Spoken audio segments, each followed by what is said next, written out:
What is good, y'all? It's Ronald Kabang, also known as Youcapper from Sportsmemo.com and at @U_Capper on Twitter. Obviously, the NBA slate today is a short slate, only 2 games. So decided to do a special edition of Let's Cap today. I got my guy Albert Nguyen in the building, also known as Analytics Capper on Twitter.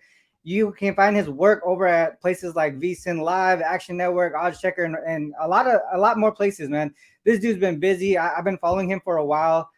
Solid dude, and really for me, like someone that I look up to in this space because he's been able to grow from such a small space, and he's also Asian. That don't get me wrong, that's something that I would take my pride in, to have Asians in this space, to have people of color in this space, because it's not something that you see on a typical basis, especially in sports betting. Yeah, so definitely a guy that you guys need to follow. I'm gonna bring him up here now. Albert, man, it's been quite a while since we've been trying to get a show together. Finally able to get it done. I'm glad you're here. I talked about how you do shows, you did podcasts and all these, and you kept every single sport. It's like something that it really amazes me, because we only have so much time in a day, and you're able to do things successfully. And I want to dive into that later, but first and foremost, like, how are you doing? I know you're in Dallas. You travel a lot for a lot of these shows. Like, you go to Vegas for VSiN Live and stuff like that. So how are you doing? I mean, I know you're real busy, but I mean, you got time to chill, or what? Like, what's going on? Yeah, first of all, Ronald, thank you so much for having me on. I'm super honored to join your show. I've been following you for a long time as well. So you've been amazing for the space, amazing for the industry, and you keep pushing it forward. So thank you for that. Secondly, Merry Christmas, Happy Holidays to you and Yeah. yours. There's always, at the end of the day, there has to be a reason why we do things, reason why we work hard. And for me, as family, and I'm sure it's similar for you as well. Yeah, So for sure. thank you for having me on. As far as, traveling, so it's tough. So I have a full-time job that is Mhm. not related to sports betting. So I do a lot of traveling for that as well, Got you. in the legal space. And in my travels, I try to, knock two birds out with one stone, right? I'll try to meet up people within the industry, network, learn from them, hopefully Mhm. jump on shows, things like that. But no, it's been an amazing ride. I never expected to be where I'm at right now. I've been betting. I mean, as you're Asian, right? It's in our blood, to be honest. Yeah, it's in our Uh, blood, yeah, I'm 100%. I'm pushing 40. I'm about to be 40 in a couple years. So I've been betting, I mean, honestly, since high school. I remember just meeting up bookies and giving them like $20 or Yeah. $30, whatever the weekly allowance was, and just like putting bets into games, and started off with a lot of NFL, slowly expanded it into other sports. And at the end of the day, your question is like, how do I have time to do so many different sports or so many Yeah. different variations? Um, to be perfectly frank, Ronald, like, numbers are numbers, right? Analytics are analytics. It doesn't matter what type of sport, doesn't matter the player, doesn't matter the team. Of Yeah. course, you always have to base things on, narrative and form and Mhm. fit and trends and things like that. But if you're basing your handicapping models, which I do, on numbers and straight Yeah. analytics, especially contrarian analytics, it really doesn't matter who's on the field. So we'll get into it more, I'm sure, Ronald. But yeah, it's been fun. Again, thank you for having me on. Let's continue to cash and continue Yeah, to for push the sure. industry forward. Yeah, so you talked about sort of like how you got into sports betting, like you said, it's in our blood here. When did you feel like you were so I had a full-time job too. I was in the data and analytics space in healthcare specifically. And for the most part, obviously sports is in our blood. We grew up playing sports. We're actually, it sounds like we're pretty similar in age. I just turned 38. It's Okay, pushing 40 pretty soon. So sounds nice. like we have a lot of similar background. And for me, like, I mean, we grew up watching ESPN. I'm assuming you grew up watching ESPN. And that's something that we watch every morning when we got home, played basketball, all that stuff. And obviously, I feel like that's something that we always dreamed of being in this space. And for me, I was able to quit my job earlier this year, and I think I've been, I've been sort of like a dream come true almost, right? Is that Yeah. something that you want to do too? I know you say you have a full-time job, but you're so successful at this, you're so successful at sports media, you're a winning capper. Like at some point, do you feel like you want to quit that job and really focus in on this for as a passion? Yeah, it's a great question. I wouldn't say is a dilemma that I'm facing because I still have time to spend time with family. I still, am very successful at my day job, and I view this as another full time job. It's basically having multiple full time jobs, and if it's worth your time in terms of ROI, I'm just going to keep going. Yeah, For me personally, I've thought about it, but it's not something um, that's something I would just give up, to be honest. I just yeah, went to a lot of school for it, and it's almost like I don't wanna already I wouldn't say give up, but, like, sacrifice, right? At the end of yeah, the day, you have to prioritize certain things, day to day, and right now, as far as right now is concerned, I'm okay with having 2 jobs, but, yeah, uh, you know, honestly, I don't even need to have neither, right? The yeah, fact yeah, that yeah, you and I are both winning in terms of handicapping and understanding how to make it a profitable venture, like we really don't have to do this. We can just bet and make money off of that. But we yeah, do this because it's our passion. It's something that we think we're good at, and we engage with people. And I think that's the difference, right? yeah, 100%. One thing I do want to correct you: I didn't grow up watching ESPN. Unfortunately, we didn't have cable, so Oh, gotcha. um, after like basketball practices or football practices, I would, head over to a friends or a buddies and we would watch there. But at Yeah. home, it was basically like almost a no TV strict policy with my parents. Gotcha. No, yeah, I know. I totally get it. Education first, right? When you were younger. So one thing, so we touched on like how you cap so many sports, right? I know you probably do what, baseball, football, basketball, soccer. I know you were on the World Cup as well. Yeah, One of the best matches I've ever seen in my lifetime was. happened in the finals there. Can you talk about your process as far because man, there's so many games on a single day, and it's hard for me. It's already hard enough to just look at the NBA, especially on bigger slates, Yeah, to kind of come down in volume. I believe you're a higher volume better, right? You bet multiple games a day, especially on the weekends. Yeah, the especially yeah. So weekends. exactly, especially like NFL and college Yeah. football and things like that. So can you talk about your process on how you narrow down your best bets and figure out, all right, this is the one that I'm going to bet. This is the one I'm going to give to my clients in that sense. Because that's something that a lot of us really struggle with is the time that we take to bet these games. Even during my regular shows, when I do Let's Cap and we cap live, it takes like 15 minutes just to go over a game. But it took hours before that to even Yeah. prepare for that 15 minutes that we talk about that single game. So, can you talk about your process? Yeah, I mean, you and I talked about this a little offline, but Yeah, you were like, "Hey, Albert, give me a couple plays," yeah, and I was like, "Give me an hour, man. It takes some time, right?" So you're right. It does take a lot of research. It takes a lot of diving into numbers. It depends on what your process is. For me personally, on an ideal day, I would wake up, whatever I have to do in terms of family and the kids, but I would identify the games that, off the top of my head, just because I've been looking at these numbers for so long, that have a potential edge. hmm, So, before noon, I might have 10 to 15 games that I identify. Then when I really start to get into it and quote unquote cap the games hmm, around 3 to 4 p.m., I'll narrow that down probably to 3 to 5 plays a day.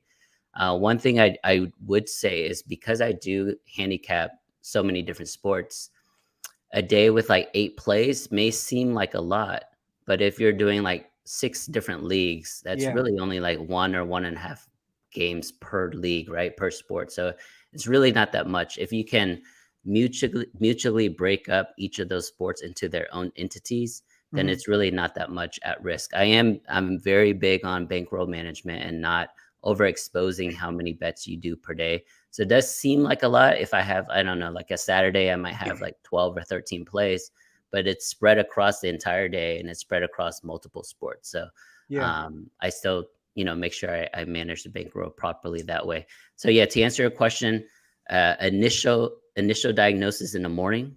Then I'll get those 10 to 15 plays, really dive into it, hmm, narrow it down. And then once I have a narrowed list down, and the most frustrating thing about this whole process is you leave a lot of winners on a bench and then you end up playing yeah. losers, right? I But definitely get at that. the end of the day, as if you continue to do it every single day, as the months pass by, as the years pass by, you're going to end up being profitable. Yeah. Yeah. So for me, I just try to narrow it down. And then like once the edge matches up with the analytics, I mean, Yeah. that's a play for sure. Yeah, definitely the like sort of like the checks all the boxes type of thing. Yeah. So more specifically, when you say your edges, because I have I run through SDQL, and for you being an analytics capper, I feel like you would probably have some type of model or some type of Yeah. engine in the background that runs your model and then kind of spits out that the edges, right? So then it pops in and says, all right, these are the plays that have edges. Is that kind of like your system there? Like you have something automated in the back end? Yep. I'll tell you this story. I haven't told this story publicly to many people, but it was 2007. I was at UC Irvine Business School, and I was Hmm. working at as a desk support person, right? And my manager, his name is Gerald. He went to, I think, like Northwestern and then UCLA Business School, and I was like, dude, why are you working as a desktop support person for like 50K a year? What are you doing, right? And Yeah. he took me back to his office. And he was like, "Hey, Albert, tell me who's playing tonight." He's a baseball guy. He was like, Yeah. "Hey, Yeah. tell me who's playing tonight." And he opens up his Excel file or his whatever his model was at the time. This was '07, right? Yeah. Yeah. Man, that's a Um, long time ago. and Yeah. he was like, "Okay, this team is gonna win by 2.5 runs or something like that." And later that night, I paid attention to the game. They won by like 3 or 4 runs. And I go back to Gerald the next day, and he was like, "All I really need is insurance and an internet connection." And I was like, "Oh my God, this guy is like my hero. This is what I want to do." And so I've kind of taken what he built 15, 20 years ago and slowly made my own models using Excel. And then you fast forward to 2022, we have so many different business intelligence tools at our Yeah. fingertips, right? So Tableau is a big thing that I use just for visuals and things like that. Like SDQ is a great tool to have. I think the biggest thing is if you have the time, you want to leverage as many tools as possible Yeah. and then come up with your own kind of system or your own program. Yeah. No, 100%. I definitely get that. Yeah. Tableau. My primary job before being a full-time capper was actually creating data visualization and reports in Tableau There and you Power go. BI and stuff like that. So I Yep. definitely get how that could be helpful and how to dive into data in that sense. I mean, a lot of times we're on these shows talking the games, breaking it down by player, by all these other things. But at the end of the day, it's the numbers that are telling us what to say, what Hmm. to do. So I love that. I love the fact that you can mention that. I And think don't that's a great downplay. story. Yeah, and don't downplay your gut, right? You Yeah. still have to trust your gut. Like you have to still trust your eye test and what you know as a Hmm. person in terms of your sports knowledge and your wherewithal when it comes to how you envision the games going. It Yeah. can't just be numbers based. It can't just be narrative based. It has to be a collection of everything. It's that balance. It's that balance that because I talk about it too on Twitter a lot. It's just like, man, you can't say a capper can't come in and be like, this is the way that I do it, and this is the only way that's profitable. There's really that balance between everybody, and that's what we talk about as far as like positive vibes only on Twitter and stuff like that. Because there's a lot of things where cappers feel like they're the best or whatever. For me, I'm just continuing to learn from people like you, from other people in this space that have been doing it for a long time that share information, right? And that's why I have Let's Cap is because I want to share that information with other people, people that help me 100%. to help me get to where I am. I want to do that for other people that in this space and do it the right way, really, to be honest. And so that's why I appreciate that. I really like that story about the model as well, and really diving into, all right, this is the tool that I use, Excel and blah blah. Because a lot of people don't know that we have all these things running in the back end before we do all this work. So it does help to have that type of model, that automated model in the back end to really touch on every other sport. That's dope. I love that story there. Mhm. One thing too, I talked to you about this before the show is in this space. A lot of people want to get into sports media, like videos, content, and things like that. And you started really, I wouldn't say small, right? Because you did podcasts with other cappers and things like that. And now you've grown into a space where you're working with bigger networks like VSiN and Action Network. Can you touch a little bit? I don't want to go too long on this one, but I want to help the viewers here. Um, how did you get in touch with these guys, and what are some of the tips that helped you get sort of like noticed by them? Yeah, I mean, I think I think the pandemic changed everything when it comes to media, right? Before then, it was you most likely had to go into a studio. You most likely have to have training, either go to school for it, know people, or all the above. The pandemic hit, and all of these major television networks, from ESPN to ABC, whatever, whatever the case may be, they're doing shows right from their living rooms, just like Yeah. what we do, right? So it kind of leveled the playing field, if you will. And then if you have the creativity or charisma or the ability to speak in front of a camera, I think you could be really successful. So for me, I was starting, yeah, you're right. Like I started very small. It could have been like, an offshore book who wanted me to do a show, or Hmm. a website who wanted to do a daily play of the day for free, something like that. Hmm. And I would agree to it whether I get paid or not, because I feel like it's always practice for something down the line, right? Yeah, So one hundred you and percent. I doing this show is great, and you might have your own show on ESPN in a couple of years, who knows? But everything you're doing right now is training and practice for the future. As far as me, like getting the current spots that I am in right now, is a lot of it's luck. A lot of it is knowing the right people, certain people introducing me to the right people, things like that. Hmm. I will say, I'm sure you get this too, Ronald, but almost on a daily basis, we're getting, direct messages from other networks or other books wanting you to participate or be a part of it. And it's going to be really important for you to be good at really picking and choosing which ones Yeah.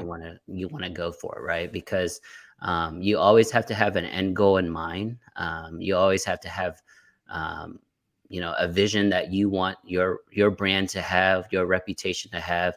So you have to choose the right brand. So I think for me in the beginning, and I think it's a learning process for everybody, but 2020 with the pandemic, everybody was just pushing as much content as possible. There's nothing else to do. We're all at home. We're, in shutdown. And you move forward to right now, like, I think a lot of people are becoming a lot smarter on who they're working with, and Yeah. what they're pushing out. So I think it's great. I think it's awesome that the playing field, so to speak, has leveled out, because everybody can do shows from their house. But um, as long as the number one goal is to reach the right people and teach them your ways and your principles, and be positive, I think that's always a good thing.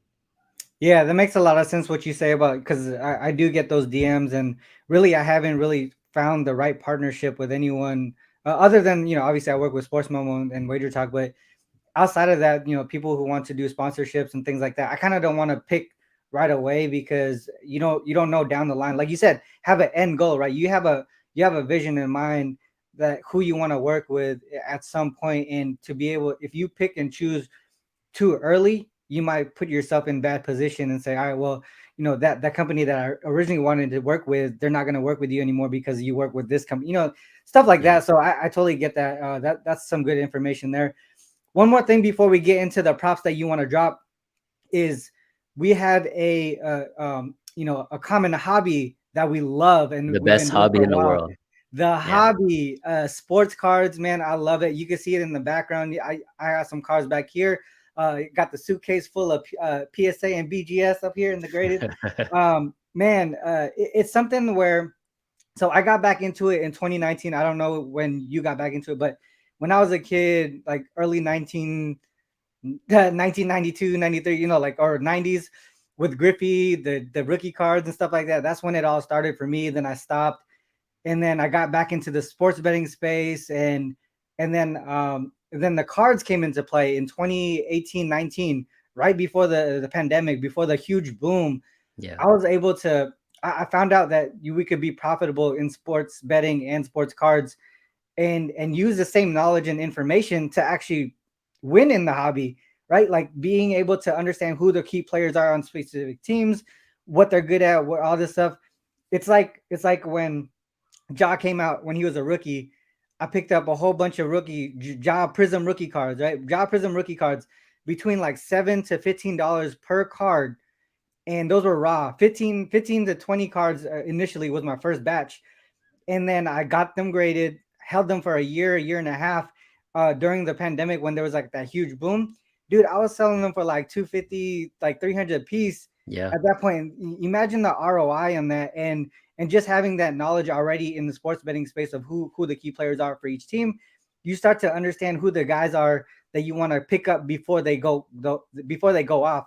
I mean, there's so much things in the hobby that relate to sports betting. Can you talk about like when you got back into the hobby and what you're doing now in the hobby and how it relates to sports betting? Man, that's an awesome come up there. That's like 1,000% ROI. So congrats on that. No, so I'm a very similar story to you. We grew up collecting in the 90s. Me being in Texas is more football and basketball. It makes sense that you were into Griffey in the Pacific Northwest there. He's my favorite baseball player of all time, so that's awesome. But yeah, here in Dallas, it's all about the Cowboys and then Michael Jordan, right? I would just go to the local card shop and pick up as many Jordans as I can, $5, $10, $15, and save up and get more. But yeah, when I got back into it was right during the pandemic, so right at the boom. I wish I had done it a year before like you did. That's amazing timing. But for me, I got into it and it was mostly baseball. It was mostly basketball and Formula One. I think I was very intrigued with Formula One, A, because I liked the sport, but B, it was like a brand new frontier in terms of the hobby. And so I don't know if you follow Formula One collecting, but 2020 and 2021, like it was absurd, the prices in terms of the value of these cards. It's come back a little since then, but it's still like, to me, it's still like crazy ROI. But you're right, there's so much synergy when it comes to sports betting, following sports, and then also collecting sports cards, because you can, like you said, you can leverage your knowledge and kind of project and predict which player is about to pop off. And people don't realize how volatile and how quickly the market moves within sports betting. That's why I love it. I'm a big like trader myself in terms of stocks, but I think sports cards is even like the ROI is even better, and it's tangible. It's something that you can hold in your hand. So that something that I like even more. But like for me, like, great job on the John Morant rookies. I think I'm going big on Jalen Green right now. I think he's going to be a star in a few years. So hopefully we get 1,000% ROI like you did. But no, I think you're right. There's a lot of like commonalities with sports and sports betting versus sports cards.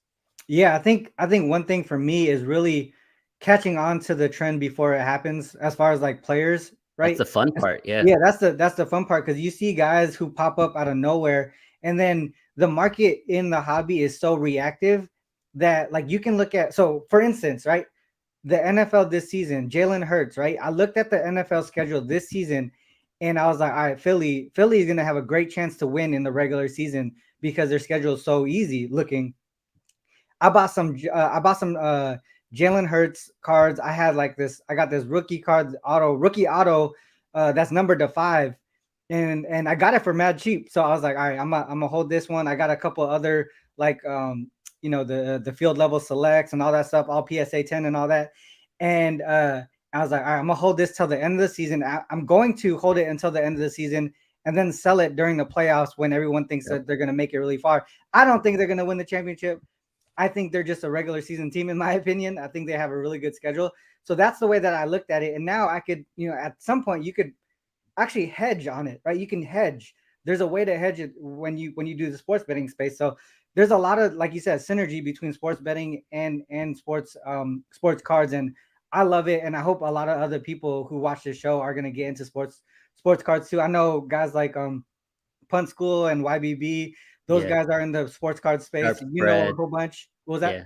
Sharp spreads into it as well. Like here's another example of how quickly the market moves. Bull, right, on the Magic.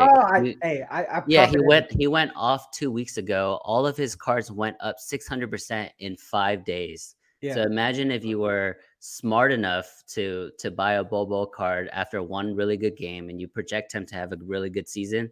You're up 500% in 5 days. You can sell that off and find the next person that you think is going to pop off. Exactly. I think that's the fun part of it, right?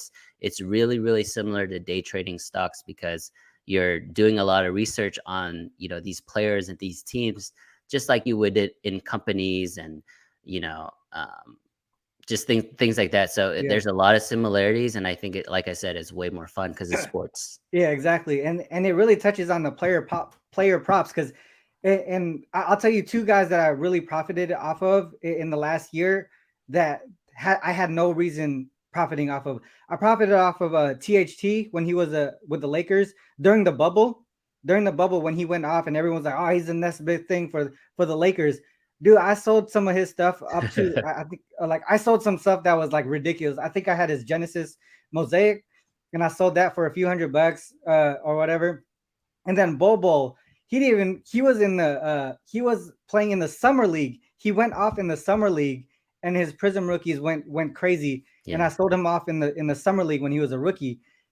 Dude, like things that like these guys are not going to be legendary players. Yeah, they're going to be hot at some point, but you can take advantage of that market as we go. And that's just like looking at player props, right? Like, all right, well, someone's injured, this guy's going to go off for that period of time, right? You can just do stuff like that. So like AD is going to be out for the next couple months. Who's going to benefit off of that, right?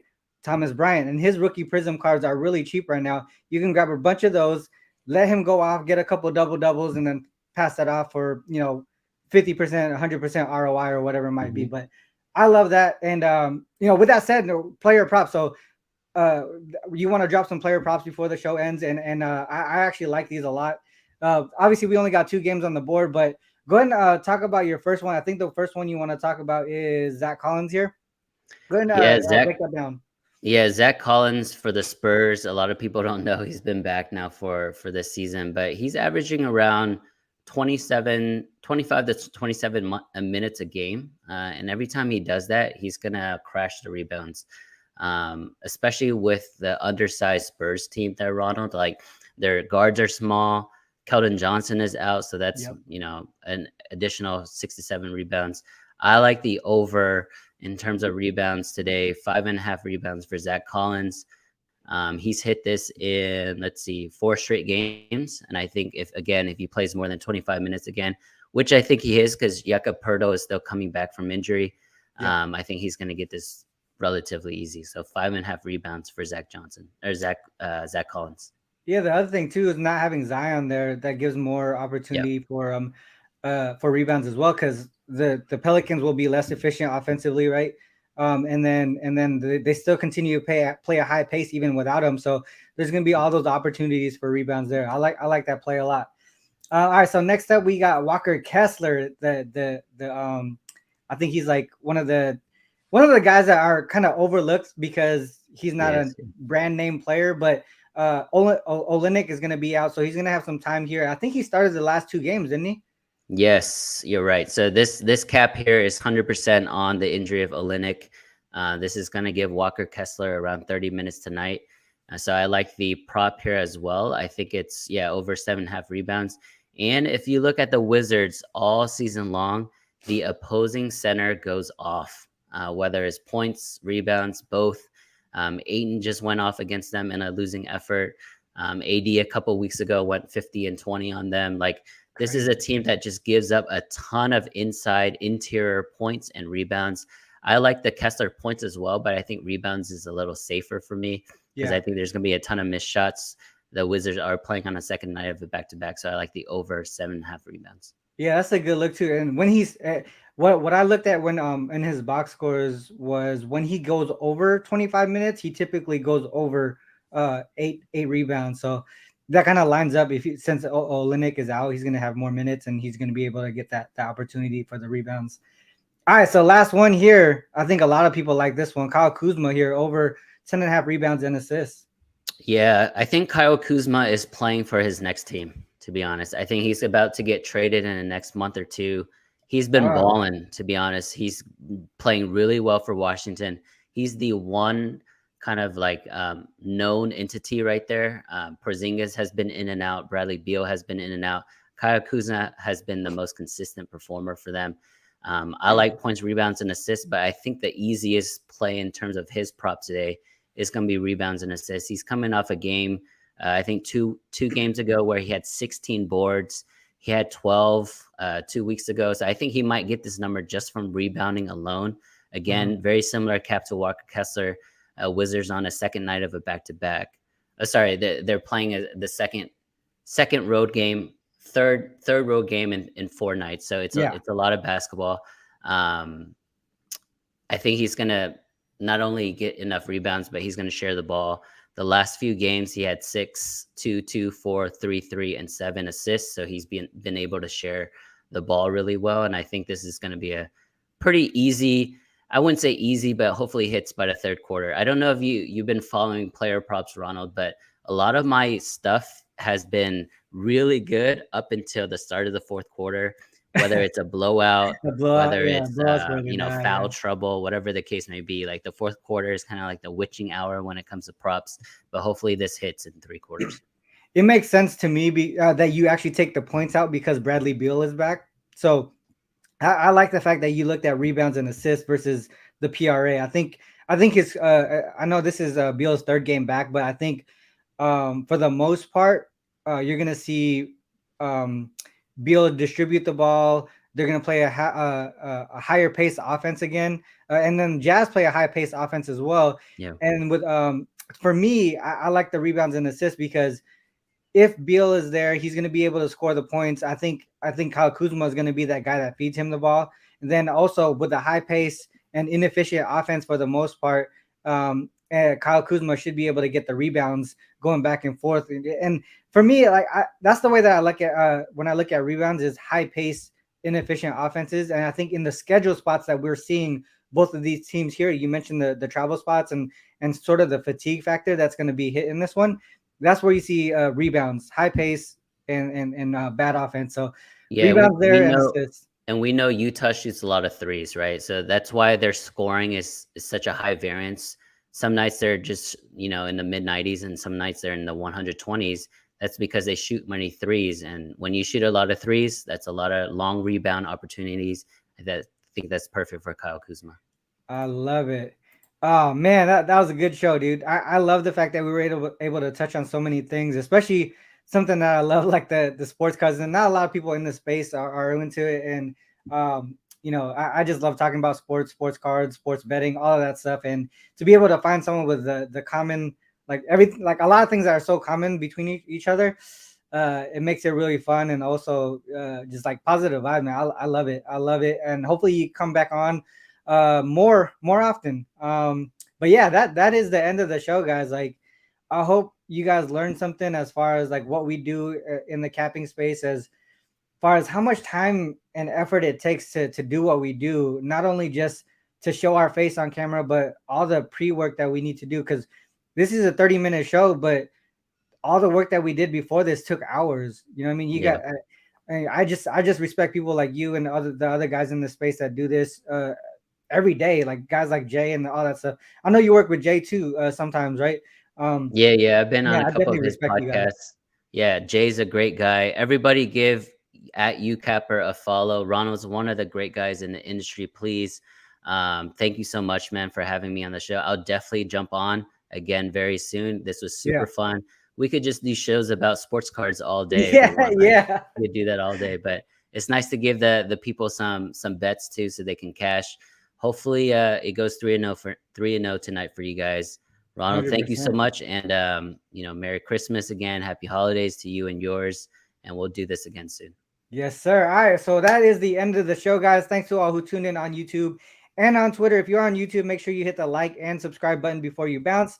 Make sure you check out the links in the description as well. I'll drop Albert's Analytics Capper Twitter page there, so you can just click in and follow directly. I'm pretty sure you guys probably follow him actually, because he has like hella followers than me. So most of you guys probably know who he is already. But I always want to end with this: whether you fade us or follow us, it is on you guys to make that call. You're pushing the button, you're doing the work, and good luck on all your action. Till next time, peace.